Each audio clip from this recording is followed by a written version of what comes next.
My name is Christopher Peter and welcome to the Christopher Peter Review, where you will experience original podcasts discussing salient current events with a focus on the facts, evidence, and available data of the topics and issues selected. One of the most iconic speeches in American history was delivered by President John F. Kennedy. In this speech, President Kennedy challenged Americans to not ask what America can do for them individually, but what each American can do for America. A great call for service to one's nation and society that some in our current society may feel is out of touch.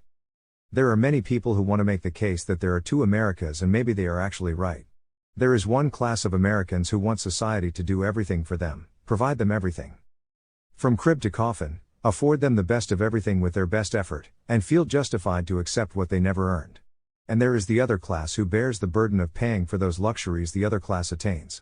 Who sees half of their earnings taken away before they ever see those funds. There is a place for compassion in any society, especially a nation blessed with an economy as fruitful as America. But there is also room to expect every able-bodied individual to earn their living and contribute to their own economic outcomes and society as a whole. In a nation with an economy so dynamic and built on the premise of economic freedom, people have the ability to write their own economic path in life.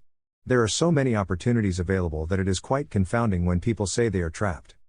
Even in a nation blessed with a dynamic opportunity-filled economy, there is challenges and adversity. That is reality that no one can deny. But we also must demonstrate the fortitude and perseverance to find the elusive questions that will determine whether we experience failure or success. There is always a choice that we can make to uplift ourselves from our situation. A change we can make to elevate ourselves or improve access to greater wealth than our current situations. It is when we stop seeking answers, stop asking questions, where we run afoul. People do need help. That is why President Kennedy asked us to see what we could do for our nation. People will need help from time to time. The issue is when people feel like that someone else will inherit the responsibility and accountability for making the change of direction a reality. Personally, I try to help people where possible, but I try to retain boundaries where I am not becoming the sole actor to change their situation. I do not want to give a person a fish but help that person learn to fish. For instance, someone recently asked me to assist them with career advice. I began by asking them what they want to do. They did not know. Okay. I asked them what interests them. Again, they were not quite sure. So, I asked them what are they good at and passionate about. Still vague and clear that it was not something they gave much thought about. So I paused and told them they need to reflect about what they want to do before they can really decide on advancing their career. I then asked them if they considered discussing with their current employer about opportunities to move up or advance. But they said it is not something that they currently have the courage to do that. I worked with this individual to build a list of what they recently accomplished or recall moments where they were complimented for their effort. But I mentioned that it will be hard to convince somebody that you deserve more if you do not even know what that more is and have not thought about it. I know deep down the person wanted me to tell them to pursue this field or apply for this job. But I am not accepting that responsibility for making decisions that will decide happiness based on factors I have not control of or clear knowledge of what those factors are. I know it is easier to ask someone for direction so that you can place blame on that person when happiness is still elusive. When we ask for help, we must be a contributing factor in our success and positive change. Otherwise, it will not work. In our society, we spend a great deal of time separating people from the responsibility of their own choices. We are not supposed to say the reason someone is in the situation they are in is because of the choices they made. The actions they have taken. Attitudes they show. To be fair, there are some things that are outside of the person's control. We cannot control natural disasters, economic depressions, or global pandemics. We cannot control biases held by people in the power chain of our organizations. But we do control whether we stay with that organization, choose to collect evidence and hold those who hold hate in their heart accountable, or decide to fight through adversity. The factors we control are generally more impactful than the environmental factors some hide behind. As I mentioned in a past episode, an investor podcast mentioned the concept of taking full responsibility for what happens in our lives, whether we had control or not. And that is a reasonable approach to life. A reasonable step towards getting back to a society where people feel empowered to be the source of their success rather than looking externally. Ask not what your country can do for you but what you can do for your country. Important words from John F. Kennedy. A vital reminder that we should stop asking what we can take from society. What can we do for our country? First, I think it is important that we commit to be part of the solution, not the problem. So, commit to not be a dependent on society or others. Commit to earn your keep, stay free from crime, and avoid creating harm. That is a basic step all can make. Beyond that, what we can do to help our society.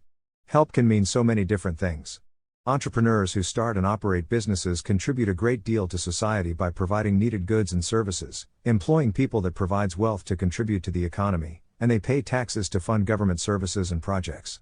People who serve in the military, work in academia, provide public services, or other areas where you trade your time, effort, or resources can be a plus for society. Investors help society by providing needed capital for public and private endeavors. Look around your community and see how you can fill in the gaps. Does not mean you have to do it for free. Identify a need, find a solution, and accept payment in exchange for providing the solution. The American way. Let us bring Jennifer and Javier into our discussion. Now, we are past the first official campaign event of the 2024 presidential cycle. There have been many speeches, events, and fundraisers. But the first real opportunity for many of the candidates to make a real impression came during the first Republican primary debate in Milwaukee, where 8 of the 9 top contenders appeared on stage. The top contender awaited arraignment and will skip the next debate as well. I am not interested in rehashing the debate. If you LBJNC wonder what my thoughts were, you could experience my special featuring my preview of the debate and my initial reaction the day after. I am more focused on discussing the issues and topics raised and what we feel is the proper policy approach to address the specific issue. Now, Jennifer, I turn to you to first provide our viewers and listeners with a reasonable and rationale perspective on each of the critical issues as prescribed by the last Republican debate. The economy, Ukraine, abortion, education, national debt, crime, climate change, a whole lot of Trump, and a little about immigration. That about summarizes the topics covered during the first Republican primary debate. The topic of abortion is always a staple of the dialogue surrounding presidential candidates on both sides of the aisle. Democrats always crow about expanding abortion access. Republicans discuss protecting the life of the innocent. The topic is more front and center after Republicans finally saw the Roe v. Wade decision overturned in the greatest pro-life achievement in our modern era. Unfortunately, the price was paid at the ballot box during a very consequential midterm election and referendums that followed. Former South Carolina Governor and United States Ambassador to the United Nations Nikki Haley gave a strong response to the issue of abortion, focusing on balancing the expected pro-life stance that is non-negotiable with Republican voters with the reality that a full abortion ban and criminalizes the controversial practices is extremely difficult in the current political environment. As the lone woman in the Republican field, she is expected to be strong on this issue. But I do not abide by those who believe that this is solely a woman's issue or topic. That is a nonsensical position by petulant thinkers. This is a moral issue. A medical issue. An issue that demonstrates the soul of our society. A nation that stands up protecting the right to life of so many throughout the world must stand up and protect the right to life of innocent babies, whether one wants to acknowledge it or not. Now, one must also protect the right for a woman to protect her own right to life when there is a real medical threat related to her pregnancy. But we cannot terminate life or the potential of life simply because of personal irresponsibility. As a society, we cannot value the plight of the honeybee, trees, or near-extinct animals more than human life. I believe that we must afford these couples, these women, more pro-life options, life adoption, and afford them the opportunity to make life better for others while protecting their own lifestyle. Create hope for others rather than a culture of death. Speaking of a culture of death, an important issue facing our leaders is whether America continues to fund a proxy war that may eventually lead to the realization of World War III. Americans see the reports of our federal government providing support for Ukraine to the point that we have depleted our own stock of ammunitions and supplies. Some quip that Europeans provide more aid per capita than America does right now. One can reasonably argue that they have more to lose if Russia decides to move past Ukraine than America. The whole focus since the end of World War II was to ensure another world war would not happen ever again. Even in the face of nuclear tension, there were mechanisms to prevent this from happening. Yet, we are at this point because of weak leadership and poor foreign policy, where Americans are funding a war that should never have started. I agree with the sentiment that it is better for Americans to assist Ukrainians in their fight to ensure that Americans do not have to clean up their mess. Ensure that the threat is stopped in Ukraine before it reaches a NATO member, creating the invitation for another global conflict. The Russia-Ukraine conflict is blamed for a great deal of the economic challenges the world is facing. But a great deal of the economic issues America is facing are a direct result of our economic policies. The main economic foe is inflation right now, which continues to grow at a slowing rate. Now, inflation is always present to some degree, even in normal economic times. Simply reducing inflation to traditional levels does not mitigate the impact of inflation. Consumers need some level of deflation created through lowering the cost of production and delivery of goods and services in a manner that is not deficit creating or debt increasing. The economy is in bad shape. The whole marketing campaign of Bidenomics is really a blatant misinformation campaign. The American economy is not doing well. The job growth that the Biden administration is so ready to take credit is not real job creation. When a job is paused and then resumes after there is a change in leadership, that is not a job created because the job already existed. It is not a new job. If you go on leave and return to work, you are not a new employee. This is political optics and purposeful misinformation in the manner Democrats are typically find unacceptable. In response, American voters need to hear an economic message rooted in truth, facts, and optimism. The truth is that America cannot continue down the path of Bidenomics. It is creating record homelessness across America. Not exclusive to our large cities anymore. We need an economic vision that does not take money away from the people earning it. We need an economy that increases individual wealth, creates real job gains, and expands personal opportunity. I think Republicans need to talk about the opportunity zones created under the Trump administration that helped fuel entrepreneurship and economic opportunity, especially amongst minorities who are typically the most economically restricted. Our economic vision needs to reduce dependence on nations that hold adversarial views of America and focus on creating opportunities inside our borders and with our long-term allies. A major focus on the macroeconomic level should be to counter the brick and road initiative with global economic initiatives that expand opportunities for American producers. That is something not talked about enough in our political discourse. From a domestic economic perspective, we need to reform our regulatory infrastructure to only include regulations that actually protect the interests of consumers and eliminate ones that are overly harmful, redundant, and pointless. Also, our economic policy should not focus on empowering the federal government to choose the goods and services available to the public. Rather, we should empower the people to make the economic choices that are in their best interests. The trickle-down effect in our economy is a real phenomenon, which we saw firsthand. If public policy increases costs, those cost increases trickle down throughout the economy, robbing consumers and American workers of their hard-earned income. If you improve take-home pay and reduce the cost of living, those savings trickle throughout the economy, affording people the ability to reduce their dependence on credit and save for a rainy day. While economic illiterate politicians love to attack the idea of trickle-down economics, it exists and works both good and bad. For Republicans, they need to focus on offering ideas that start to lower production's costs for producers that can be passed on to consumers and used to protect wages of workers. They need to focus on restoring the household financial picture. Focus on increasing opportunity and entrepreneurship and bringing workers back into the economy. The practice of cheering statistics that purposefully ignores groups of Americans whose access to benefits expired is not the path forward.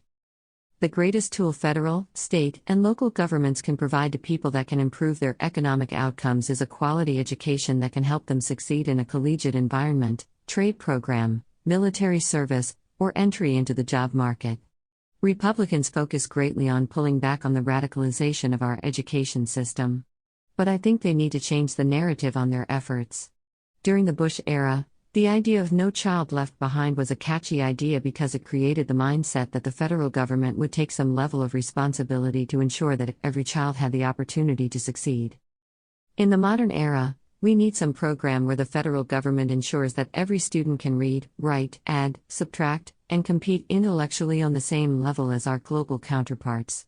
And that school quality is not only innovative and effective, but consistent, affordable, and equitable. America has some of the best performing education systems in the world, but also some of the most neglected ones as well. And many of the best performing ones reside in red states, which is something that needs to be pointed out more.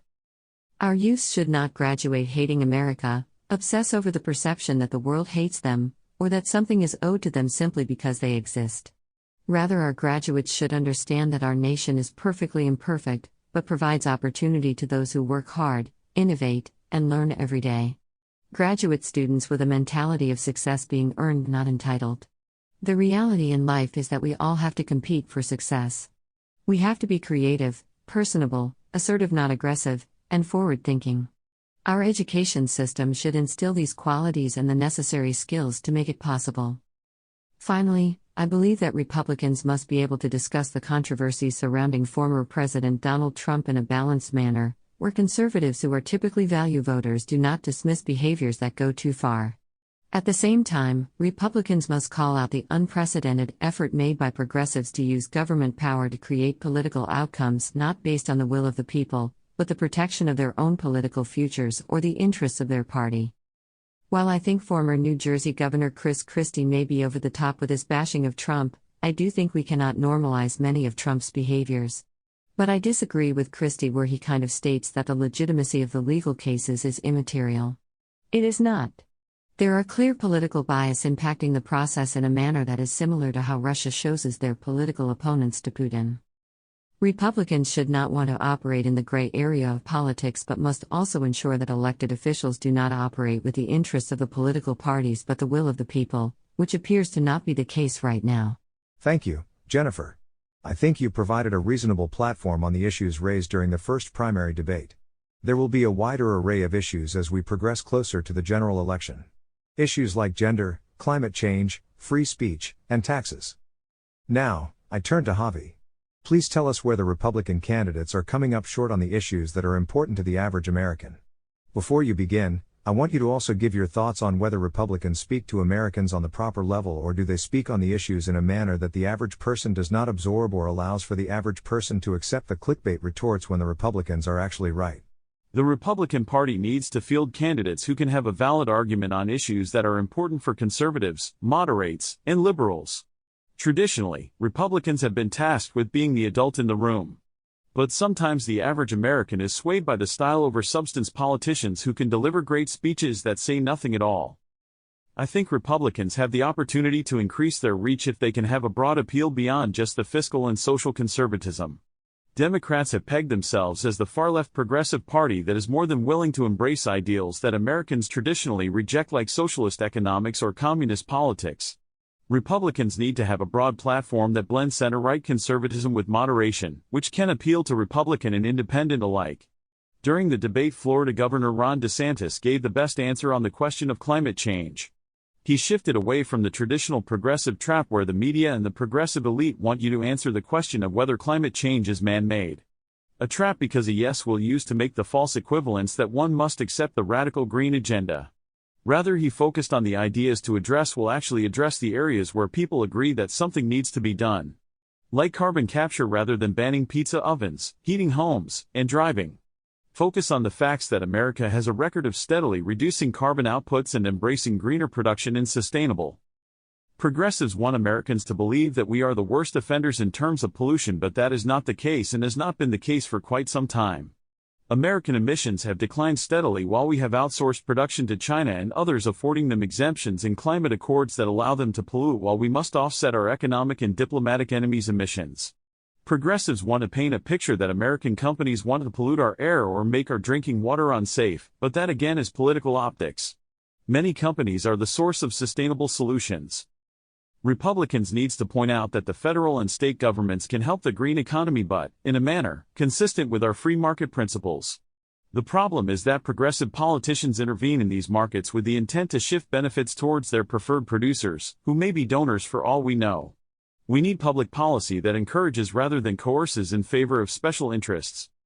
For instance, the federal government can reasonably provide a tax credit towards the purchase of electric or hybrid vehicles. Where governments go too far is when they ban the sale of gas-powered vehicles. Most people may not be able to afford the hefty prices of electric vehicles, or their work and personal lifestyles are not well suited towards ownership for those vehicles. For people that want to adapt or purchase these vehicles, that is great, but to show no consideration for other people is not the inclusive and compassionate mantra progressives portray. Consumers should be able to buy what they prefer, not what the government tells them to. In terms of electric vehicles, I think it is important that people understand that the electricity used to power these vehicles still is reliant on fossil fuels. Many progressives tend to be myopic in their views, not comprehensive. The production of electric still generates carbon, and we can reasonably assume the consolidation of demand is not good for power producers and our national power grid.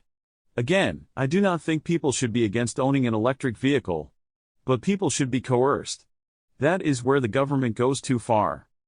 Democrats exploit demographics and will continue to do so as long as Republicans stumble on the issue.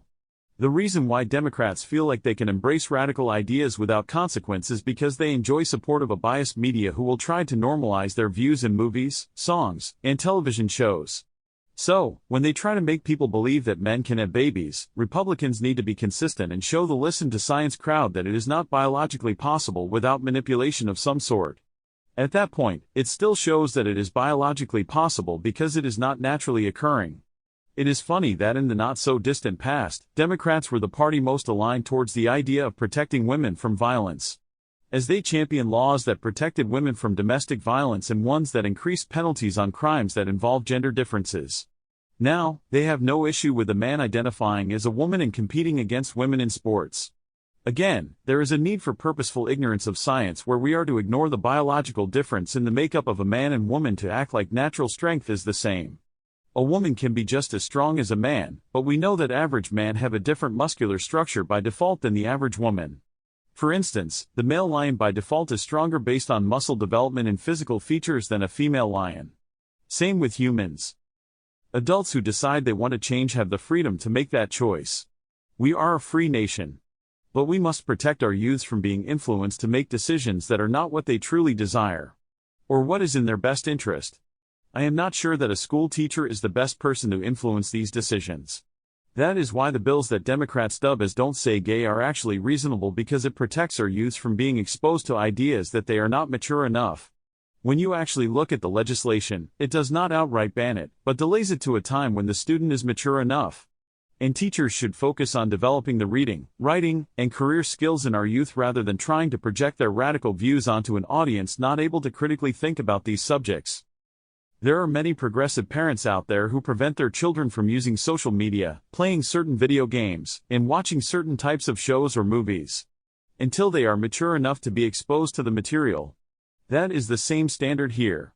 But identity politics is a powerful tool for Democrats because they have gotten away with claiming everything they disagree with is racist, sexist, or all the otherists without a proper pushback. Many Republicans have cowered when this occurred. Republicans need to do better on standing their ground on the issues where identity politics are traditionally used to blur the facts, evidence, and data. The non-Trump Republicans must understand why Trump is so popular amongst his base if they ever wish to make inroads with this significant sect of the party. So many Republicans have wilted under the pressure from opposing politics based on fabrications and hysteria, seeking to appease the mob rather than counter the message. In recent memory, Trump has been the only Republican willing to stand up to radical attacks and push back against progressivism and against establishment politicians in his own party that go along to get along. Many Republicans avoided social issues, affording Democrats the ability to set the narrative on critical issues. Many Republicans could not wrap their heads around how to counter identity politics and the soft socialism ushered under the Obama era. In Trump, conservatives saw someone willing to provide a viable counter and take on the hysteria that continues to this day. Many voters who are in camp are not sure they see a candidate that will not wilt under pressure. Many conservatives and Republican voters are not ready to trust Republicans who want to pretend like they have that same ability, especially ones with records that prove otherwise. In the current field, there are many career politicians that fall under the Republican in name only who have much to overcome to show they have the political willpower. Nikki Haley performed great during the debate, but she is a career Republican politician. Chris Christie was a good Republican governor but does not really have a message that resonates. Vivek is attempting to be Diet Trump, but his brand of populism is not what Republicans need in this moment. Florida Governor Ron DeSantis probably is the only candidate who really demonstrates the leadership ability and political character to provide the Trump results without the Trump chaos. But he needs to do more to connect with voters. I think he comes off clearly presidential, especially when handling trap questions from the media and addressing issues that are important to Republican voters. The math favors Trump in the nomination process at this point, but not so much in the general election. Hard to see any of the candidates closing the gap when Trump enjoys a great level of support that is fueled by the ongoing investigations that come off as a political persecution. The field has a major obstacle if they want to secure the nomination from a highly popular Trump. The timing and substance of the indictments or the lack thereof will make him more popular but provide Democrats talking points. But that may be offset if their own current frontrunner becomes more embroiled with the growing legal issues involving his son's business transactions. Americans do not want a rematch of the 2020 presidential election. And many have strong views against both Biden and Trump. Unfortunately, there are enough people that will make it happen. The time has come for companies to end direct-to-consumer marketing. As a person who used to work with a company that provided direct-to-consumer services, I believe it is no longer relevant in the age of technology and contributes towards social ills like overt waste when it comes in the form of print media. The idea of direct-to-consumer marketing in terms of print media was to give potential customers a brochure, pamphlet, or even a coupon to introduce them to your company or brand. These are the junk mail flyers that you toss in the garbage each day. At one point it was a needed marketing channel. But more and more, I believe people are turning away from even looking at the material. If the promotion does not come to them on their phone, tablet, or computer, it is not something they want to engage with. Brands may have their reasons for continuing with this form of marketing. Some may make the argument that this is still a convenient medium for the elderly who are used to receiving envelopes of expiring coupons or flyers. But I believe many are becoming tech-savvy enough to make the shift. The real reason it still exists because it is generally fairly cheap and can be somewhat targeted with the available marketing data these marketers can pull. Ideally, marketers would be able to sell customers more digital and social media-focused marketing campaigns that are more effective and more impactful to both the business and their own budgets. But many small companies still believe the old ways are the best ways. Maybe in regard to making pizzas, but not marketing. I remember a project a team I was on executed for a phone company by a marketing company I worked for. There was great coordination of when coupons would arrive to the carefully selected pool of customers in each region of the country. Our teams and the customer teams worked to schedule the drops into each region and to ensure the company would be able to process the expected demand. So timing was critical. Unfortunately, no one could anticipate that the United States Postal Service would beat the provided delivery times our postal contact gave us. So customers in some regions received coupons not active yet for phones that were not in local inventory yet. Imagine the reaction by those consumers. Ironically, this was at the beginning of the smartphone era and to promote a new popular smartphone line. Nowadays, the digital delivery would ensure this would not occur, thus saving on the need to send out more communications to impacted customers apologizing to avoid customers changing services. Good for our bottom line. But not really. Direct mailings was not highly profitable. Many of these pieces of marketing material end up in a landfill and are costly for additional runs with varying effectiveness over time. While I do think sustainable is beneficial, I am not one of these environmental extremists, but I do think we should consider whether materials that are just tossed without review should even be produced. New delivery methods can be executed in a matter of minutes compared to the days it takes to produce the national campaign materials. There are always impacts to supply chains of these direct mailers, but many of them are already switching to newer marketing campaigns and not reliant on direct mail. I cannot remember the last time I used a coupon that was not a digital coupon or one handed to me directly from a business. I do not remember the last time I read a piece of junk mail. I am sure there are many people who fall in the same boat. For these companies that pay for this service, consider switching to email marketing campaigns or social media campaigns or a mix of both. These are more effectively tracked and executed faster. Without the waste. Just saying. I now invite the CRC team to rejoin the broadcast for one last conversation for this week's episode. Let us start with current events. There are reports that Joe Biden used pseudonames and fake emails during his time as vice president. And reportedly, he discussed business deals in Ukraine with his son. The White House media tries to excuse away the controversial practice and make it seem normal. But there is no normalcy for an elected official to be using fake names to engage in behaviors that are illegal. Is this a legitimate issue to be concerned over? I think it should raise eyebrows to some degree and gives credibility towards continuing to look at correspondence between Joe, Hunter, and foreign entities. This is an administration that constantly claims that they are the most ethical one in our history. But the more that comes out about them, the more it proves that it's just one more lie told to us by career liars. The whole mantra of the anti-Trumpers and those using law enforcement for political purposes talk about not normalizing the behaviors they find appalling in Trump.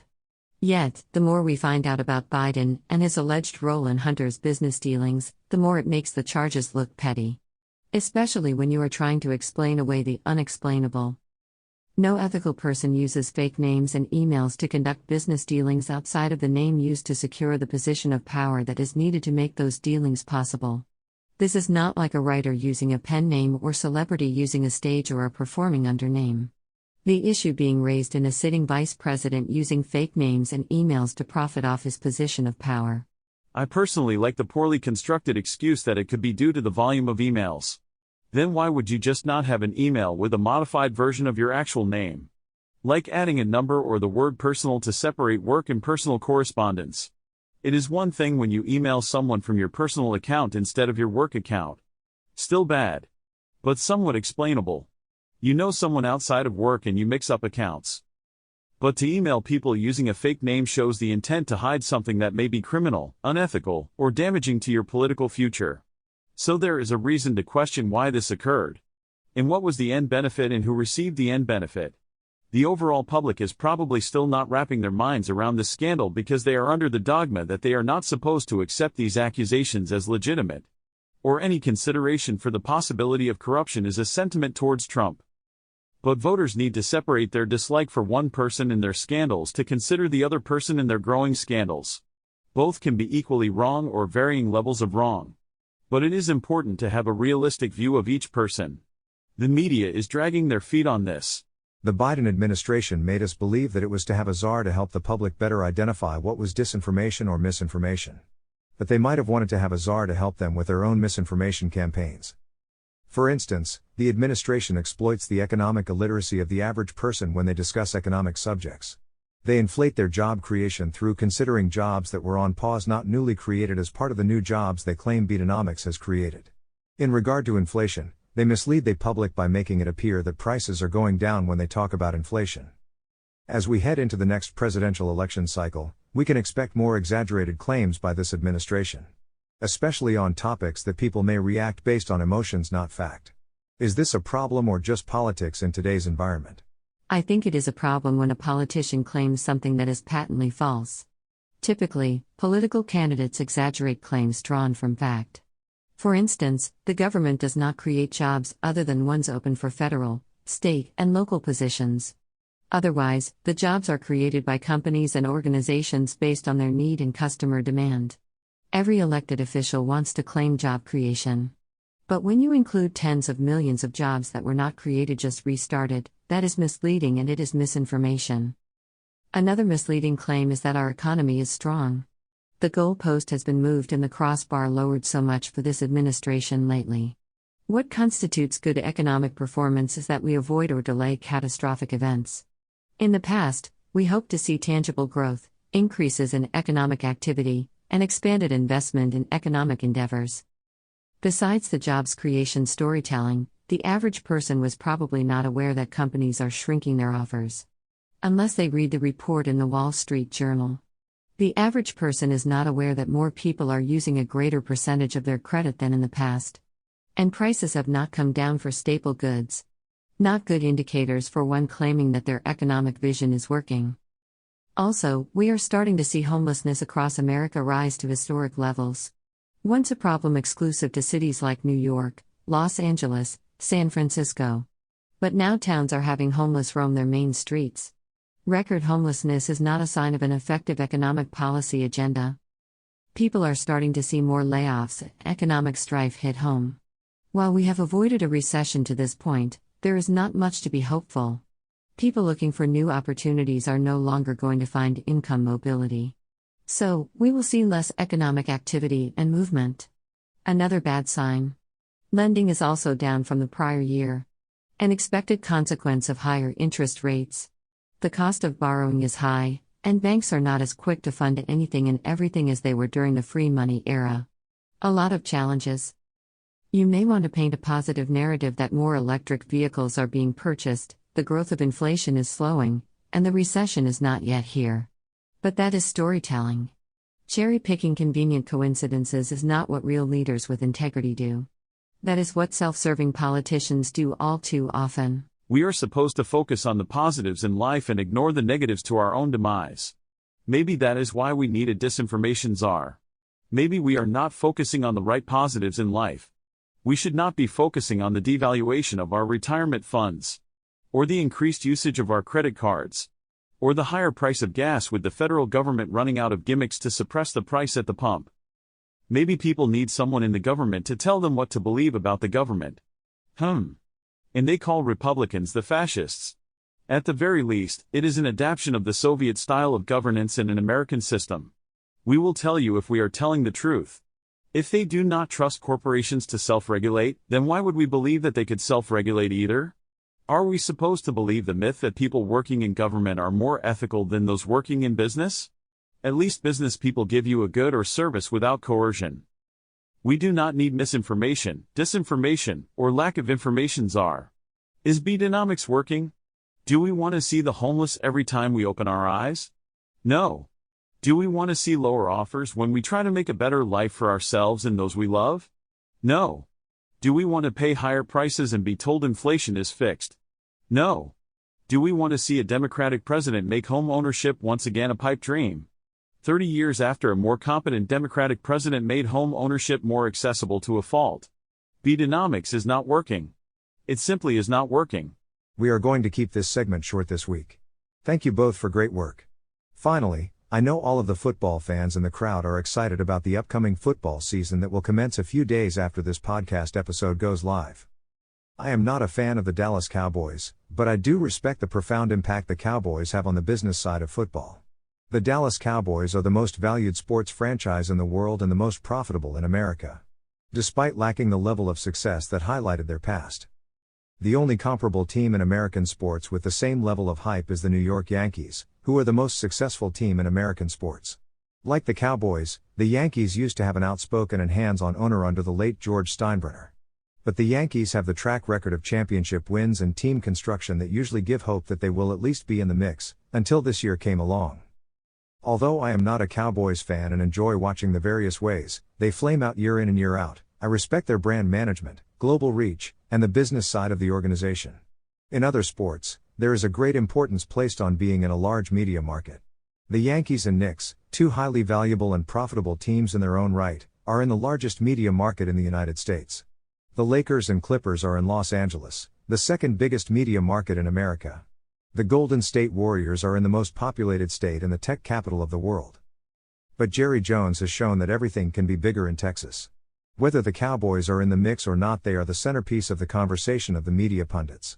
Even in a Super Bowl that they are not involved in, there are still quotes and commentary from their legendary owner. A staple of branding is keeping your brand in the general awareness of the consumer.